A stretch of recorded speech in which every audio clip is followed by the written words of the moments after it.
There is a photograph taken in the summer of 1917 that almost nobody has seen. In it, a woman in a plain gray dress sits on a wooden bench in a garden, surrounded by overgrown grass and a handful of soldiers with rifles.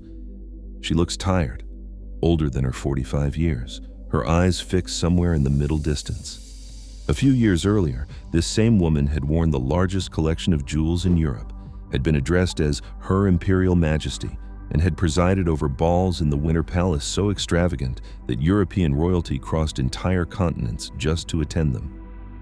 Her name was Alexandra Feodorovna, and she was the last empress of Russia. Within a year of that photograph being taken, she would be dead, shot in a basement alongside her husband and her 5 children, her body doused in acid and thrown down a mine shaft in the Ural Mountains. And here is the question that makes her story different from almost every other fallen royal in this series. Alexandra didn't just lose her throne, she didn't just lose her wealth or her homeland, she lost her life and the lives of everyone she loved in one of the most brutal single acts of political violence in modern history. So let's go back to the beginning, because to understand how a German princess became the most hated woman in Russia and eventually one of its most notorious murder victims, you have to understand who she was before any of this happened. She was born Princess Alex of Hesse and by Rhine on the 6th of June 1872 in the German Grand Duchy of Hesse-Darmstadt. Her mother was Princess Alice, the second daughter of Queen Victoria of Britain, which made Alex a granddaughter of the most powerful monarch on earth. It was a childhood that started in comfort and ended in tragedy. When Alex was just 6 years old, diphtheria swept through the Hessian court. Her mother and her younger sister May died within weeks of each other. Alex, who had been a bright and cheerful child known within the family as Sunny, changed almost overnight. She withdrew. She grew shy, prone to nerves, and deeply, fervently religious. Queen Victoria, devastated by the loss of her own daughter, effectively took over Alex's upbringing from a distance, and the two developed an intensely close bond. Alex spent long stretches of her childhood at Windsor and Balmoral, absorbing British court manners and an English sensibility that she would never fully shed, even after she became the most powerful woman in Russia. She first met the future Tsar Nicholas II in 1884, when she was 12 and he was 16, at the wedding of her sister Elizabeth to Nicholas's uncle in St. Petersburg. 5 years later, in 1889, Nicholas asked his parents for permission to marry her. His father, Tsar Alexander III, refused. Alex was a minor German princess with no great political value, and Alexander had other plans for his son's marriage. But Nicholas, usually mild and obedient, would not let it go. For years, he pursued Alex with a devotion that reads almost like a 19th century novel, and Alex herself resisted for a different reason entirely. She was a devout Lutheran, and marrying into the Russian imperial family meant she would have to convert to Russian Orthodoxy. For a woman as sincerely religious as Alex, this was not a small technicality. It was a crisis of conscience that took years to resolve. Everything changed in the autumn of 1894. Alexander III, only 49 years old, was dying of kidney disease at his palace in Livadia in Crimea. With his health failing fast, the objections to the marriage evaporated. Alex was summoned to Russia. She converted to Orthodoxy, taking the name Alexandra Feodorovna, and just weeks later, on the 1st of November 1894, Alexander III died. Nicholas, only 26 years old and by his own admission, utterly unprepared to rule an empire of over 120 million people, became Tsar that same day. A week after that, Alex and Nicholas were married in a quiet ceremony in the Winter Palace, still in deep mourning for the father who had just died. Alexandra would later say that her wedding day felt like a continuation of the funeral. It was, in hindsight, a bleak omen for what was to come. From the very start, the Russian court did not take to her. Where the previous empress, Nicholas's mother, Maria Feodorovna, had been warm, socially fluent, and genuinely popular, Alexandra was stiff, awkward, and painfully shy in public. She struggled to master the elaborate rituals of the Russian court. She found the endless balls and receptions exhausting rather than exhilarating, and she never quite learned to hide her discomfort. The aristocracy, always ready to gossip, decided quickly that the new empress was cold and foreign. It didn't help that she was in fact foreign in nearly every meaningful sense. German by birth, English by upbringing, and now supposedly Russian by marriage, Alexandra never fully belonged to any of the three identities, and in wartime Russia, that in-between status would eventually be used against her with devastating consequences. The couple's early years were shadowed by a different kind of anxiety. Under Russian succession law, the throne could only pass to a male heir. Alexandra gave birth to 4 daughters in a row: Olga in 1895, Tatiana in 1897, Maria in 1899, and Anastasia in 1901. Each birth was met publicly with congratulations and privately with mounting despair. Alexandra, increasingly desperate for a son, turned to mysticism and quack remedies, at one point even undergoing a phantom pregnancy encouraged by a French mystic named Philippe Nizier-Vachaud, who had convinced her she was carrying a boy who did not in fact exist. Finally, on the 12th of August, 1904, a son was born, Alexei Nikolaevich, heir to the Russian throne. The bells of St. Petersburg rang, cannons fired a 300-gun salute, and for a brief moment, Alexandra's 15 years of anxiety seemed to lift. Then, within weeks, doctors discovered the boy was bleeding uncontrollably from his navel. Alexei had hemophilia, a genetic blood disorder in which the blood fails to clot properly, passed down through Alexandra's own bloodline from Queen Victoria herself, who was an unknowing carrier. It was a disease that at the time had no treatment and no cure. A minor bump, a small cut, even the pressure of a joint moving the wrong way could trigger internal bleeding that left the boy screaming in agony for days. Alexandra understood almost immediately that she was the source of the disease. The guilt consumed her. She had, without any intention or fault of her own, passed a death sentence onto the one child who mattered most to the survival of the dynasty, and she spent the rest of her life trying to atone for it. This single fact, more than any policy decision or political failure, is the key to understanding everything that followed. Because it was Alexei's illness that opened the door for Grigory Rasputin. Rasputin was a Siberian peasant, an itinerant mystic and self-styled holy man with an unkempt beard, piercing eyes, and a reputation for both healing and debauchery that followed him everywhere he went. He was introduced to the imperial family in 1905, and it quickly became apparent that he possessed some genuine, if inexplicable, ability to calm Alexei's bleeding episodes, whether through hypnotic suggestion, sheer calming presence, or simple timing. For Alexandra, watching her son's suffering, this was nothing short of a miracle. She became utterly convinced that Rasputin was a holy man sent by God to save her son, and by extension, to save the dynasty itself. Nicholas, who deferred to his wife on most matters concerning the children, went along with her devotion, though with somewhat more reservation. The problem was that Rasputin's private behavior, his drinking, his reported affairs, his crude manner, became public knowledge, and it attached itself directly to the imperial family's reputation. Newspapers, when censorship allowed, ran innuendo about the relationship between the empress and the peasant mystic. Rumors, almost certainly false, suggested an affair. The aristocracy, already suspicious of the German-born empress, now had a scandal to attach to her. And because Alexei's illness was kept a closely guarded state secret, the Russian public had no idea why this strange peasant held such sway over the palace. All they saw was a foreign empress who seemed to have fallen under the spell of a disreputable holy man, and the damage to the monarchy's prestige was severe and, as it turned out, permanent. Then came the war. When Russia entered the First World War in 1914 on the side of the Allies, Alexandra threw herself into war work with genuine sincerity. She trained as a nurse alongside her 2 eldest daughters, working directly in field hospitals, assisting with amputations and dressing wounds, tasks that most European royals of her era would never have considered performing personally. It was, by any honest measure, an admirable commitment.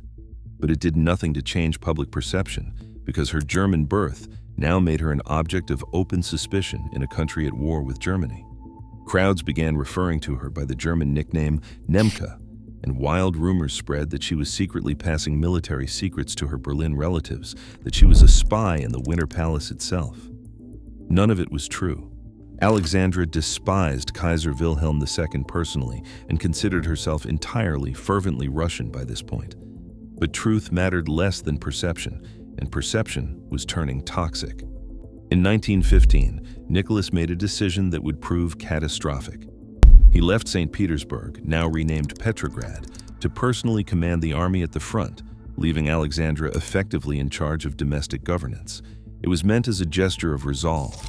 Instead, it placed an unpopular, foreign-born empress, one already widely believed to be under Rasputin's influence, directly in control of the government during the worst crisis in Russian history.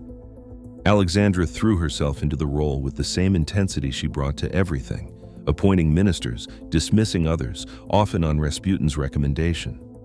Whether Rasputin's influence over these appointments was as extensive as rumor suggested is still debated by historians, but the perception alone was catastrophic. The phrase "government by Rasputin" spread through the aristocracy, through the army, through the streets. By late 1916, a group of aristocrats, including Prince Felix Yusupov and a member of the imperial family itself, Grand Duke Dmitry Pavlovich, had decided the only way to save the monarchy was to remove Rasputin entirely. On the night of the 29th of December, 1916, they lured him to Yusupov's palace and murdered him, first poisoning him, then shooting him, and finally drowning him beneath the ice of the Neva River when he refused to die. Alexandra was inconsolable. She had lost, in her mind, the one man capable of protecting her son. She had no idea that within 3 months she would lose far more than that. The February Revolution of 1717 moved with a speed that stunned everyone, including the revolutionaries themselves. Bread shortages in Petrograd triggered strikes. Strikes turned into demonstrations. Demonstrations turned into open mutiny when the garrison troops ordered to suppress the crowds refused to fire on them and joined the protesters instead. Nicholas, still at military headquarters, tried to return to the capital but was blocked by rail workers loyal to the revolution. On the 15th of March, 1717, isolated and abandoned by his own generals, Nicholas abdicated, not only for himself but also, in a legally questionable move, on behalf of his hemophiliac son, judging the boy too fragile to bear the burden of the throne. He handed the crown to his brother, Grand Duke Michael, who wisely declined it the very next day. The 304-year Romanov dynasty ended not with a battle or a decree, but with a single signature scrawled in a railway carriage. Alexandra, still at the Alexander Palace in Tsarskoye Selo outside Petrograd, learned of the abdication while nursing her own children, 4 of whom, including Alexei, had come down with measles. She received the news with what witnesses described as remarkable composure, at least outwardly. She had spent years dreading exactly this outcome, and now that it had arrived, there was little left to do but wait and see what the new revolutionary government intended for her family. The answer, for the first few months at least, was house arrest. The provisional government, led initially by Prince Georgy Lvov and later by Alexander Kerensky, placed the family under guard at the Alexander Palace. Conditions were restrictive but not yet unbearable. The family could walk in the garden, attend to their studies and religious observances, and maintain a household staff, though a shrinking and increasingly resentful one. Alexandra, once the most extravagantly dressed woman in the empire, now spent her days knitting, gardening under guard, and tending to her still recovering children. There was talk, briefly, of exile to Britain. King George V of Britain, Nicholas's own first cousin, whose resemblance to the Tsar was so striking that the two men were sometimes mistaken for twins, had initially offered asylum through his government. But as revolutionary sentiment in Britain itself grew more volatile, and Republican newspapers began questioning why the government would shelter an autocrat associated with such deep unpopularity, George V, mindful of his own throne's precarious position and having just rebranded his family as the House of Windsor to distance it from anything remotely German or aristocratic, withdrew the offer. It is one of the great quiet cruelties of this story that the same instinct for self-preservation that saved the British monarchy in 1917 was the instinct that helped seal the Romanovs' fate. There was nowhere else for them to go. In August of 1917, the provisional government, worried about the family's safety amid growing unrest in the capital, moved them roughly 1,800 miles east to Tobolsk in Siberia. It was framed as a protective measure, and initially conditions there were almost gentle by comparison. The family was housed in the former governor's mansion, allowed to attend church, and permitted a degree of privacy the capital could no longer offer them. Alexandra spent hours reading, praying, and writing letters that reveal a woman clinging tightly to her faith as the only stable ground left beneath her. But everything changed again in October of 1917, when the Bolsheviks, led by Vladimir Lenin, overthrew the provisional government in a second revolution. The new regime had no patience for the delicate half-measures of its predecessor. In April of 1918, the family was moved again, this time to Yekaterinburg, an industrial city in the Ural Mountains firmly under Bolshevik control, and installed in a merchant's house that would become known, with grim historical irony, as the House of Special Purpose. The conditions at Yekaterinburg were nothing like Tobolsk. The windows were painted over or boarded to prevent the family from seeing outside or being seen. The guards, unlike the more sympathetic soldiers at Tobolsk, were hardened local Bolsheviks with open contempt for their prisoners. Alexandra, now 46 years old and suffering from sciatica and heart strain, spent most of her days confined largely to a wheelchair or a chaise, praying, reading scripture, and worrying over Alexei, who had suffered a serious hemorrhage during the journey and could barely walk.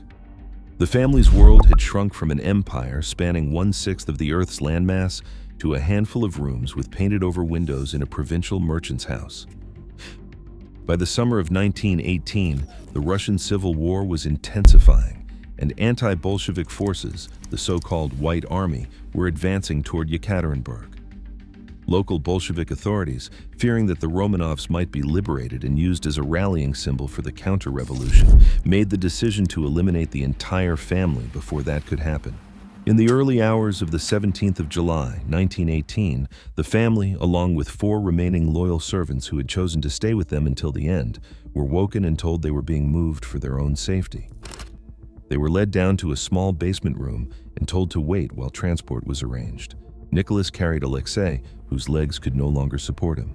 Alexandra asked for chairs, and 2 were brought in, one for herself and one for her son. Moments later, a squad of Bolshevik guards entered the room and read out a death sentence. Nicholas had time only to say, "What?" before the shooting began. The execution was chaotic and horrifying.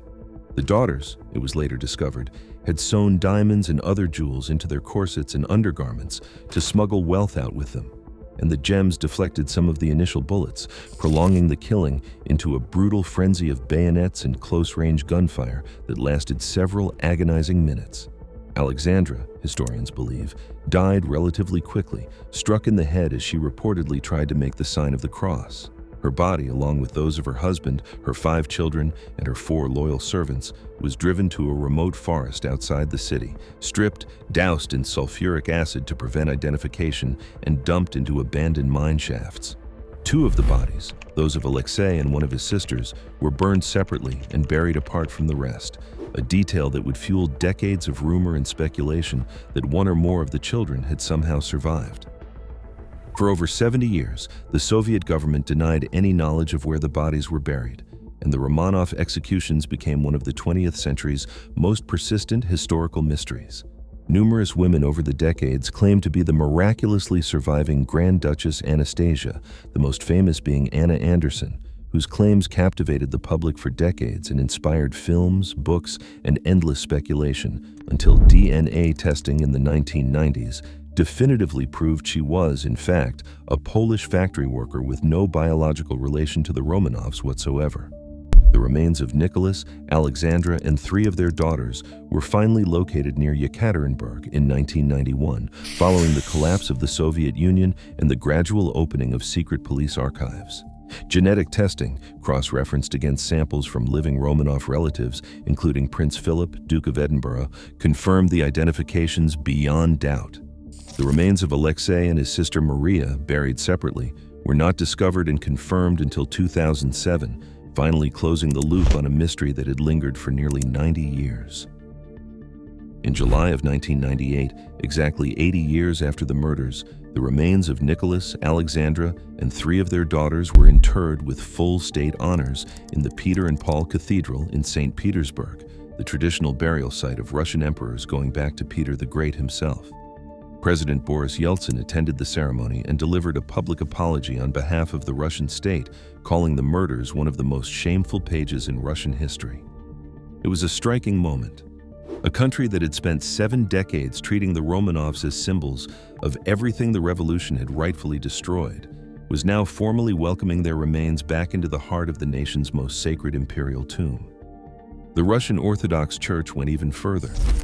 In August of 2000, the Church canonized Nicholas, Alexandra, and their 5 children as passion bearers, a specific category of sainthood recognizing individuals who faced death with Christian humility and faith, rather than as martyrs killed explicitly for their religious beliefs. Today, the site of the Ipatiev House, demolished by Soviet authorities in 1977 on the direct orders of a regional Communist Party official named Boris Yeltsin, the very man who would later apologize for the murders that happened there, has been replaced by an enormous Orthodox cathedral called the Church on Blood, built directly over the site of the basement execution. It has become one of the most visited pilgrimage sites in modern Russia, drawing tens of thousands of Orthodox believers every year, particularly on the anniversary of the killings, when a solemn overnight procession walks the same route the family was forced to travel from Yekaterinburg to the forest where their bodies were dumped. But what happened to Alexandra's story after her death is almost as complicated as what happened to her during her life, because Russia's relationship with its last empress has shifted dramatically depending on which regime was in power. Under the Soviets, she was portrayed in school books and propaganda as a foreign parasite, a symbol of aristocratic decadence and superstition, forever associated with Rasputin and blamed, often unfairly, for the mismanagement that helped trigger the revolution in the first place. Her genuine wartime nursing work, her deep and sincere religious devotion, her fierce protectiveness of her sick son, none of that fit the narrative the Soviet state wanted to tell, so it was simply erased. Since the 1990s, that narrative has reversed almost completely.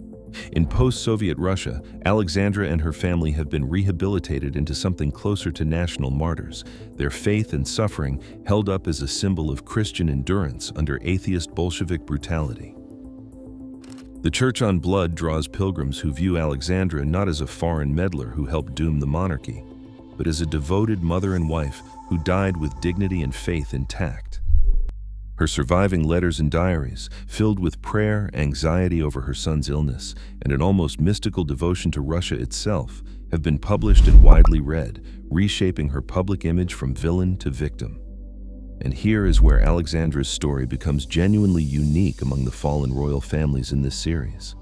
The Ottomans were exiled but survived, scattered across the globe for decades before slowly filtering back into Turkish society. The Habsburgs lost their empire but kept much of their wealth, and Otto von Habsburg lived to see his family's name attached to the unification of Europe rather than its destruction. The Hohenzollerns compromised themselves with the Nazis but negotiated settlements and retained castles, art, and influence for a century afterward. The Pahlavis of Iran were scattered by revolution and struck by tragedy after tragedy. But Empress Farah survived into her late 80s, and her son continues to advocate for a political future in Iran even now. Every other family in this story, however diminished, however humiliated, however impoverished, got to keep something. A castle, a settlement, a surviving heir with a public platform, a chance, however faint, to someday go home. Alexandra got none of that. There was no exile because there was no time to arrange one. There was no settlement because there was no negotiation, only a death sentence read aloud in a basement. There was no surviving heir to carry the family's name forward into the 20th century. No grandson lobbying European governments. No great-great-grandson racing cars or running a beer company.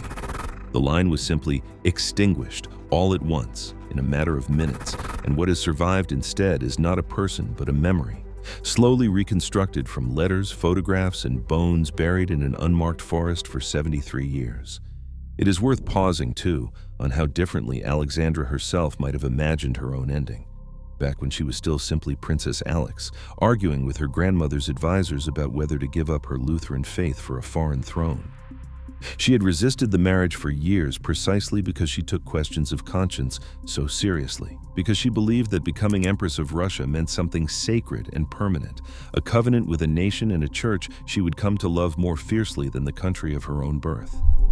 That same intensity of belief, the very quality that made her convert, made her nurse the wounded, made her cling to Rasputin as her son's only hope, is the same quality that isolated her from the court, from the public, and ultimately from any chance of rescue.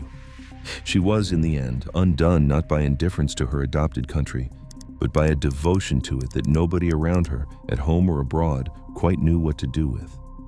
There is something worth sitting with in that difference. Every other fallen dynasty in this series had, however brutal the fall, the chance to adapt, to negotiate, to reinvent itself across the generations that followed. The Windsors adapted so successfully, they never fell at all. Alexandra Feodorovna never got that chance. She went from Princess Alex of Hesse, granddaughter of Queen Victoria, to Empress of all the Russias, to a woman confined behind painted-over windows, to a name on a death sentence in the span of a single lifetime. And it was a lifetime that ended at the age of just 46. Her story isn't one of survival and reinvention like the Habsburgs or the Windsors. It isn't one of slow, humiliating erosion like the Ottomans. It is something starker, and in its own way, more haunting. A reminder that when revolutions come fast enough and hatred runs deep enough, there may be no negotiated settlement waiting on the other side. Sometimes there is only abasement and a silence that takes decades to break.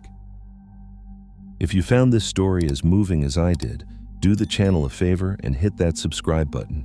It genuinely helps us keep telling these stories.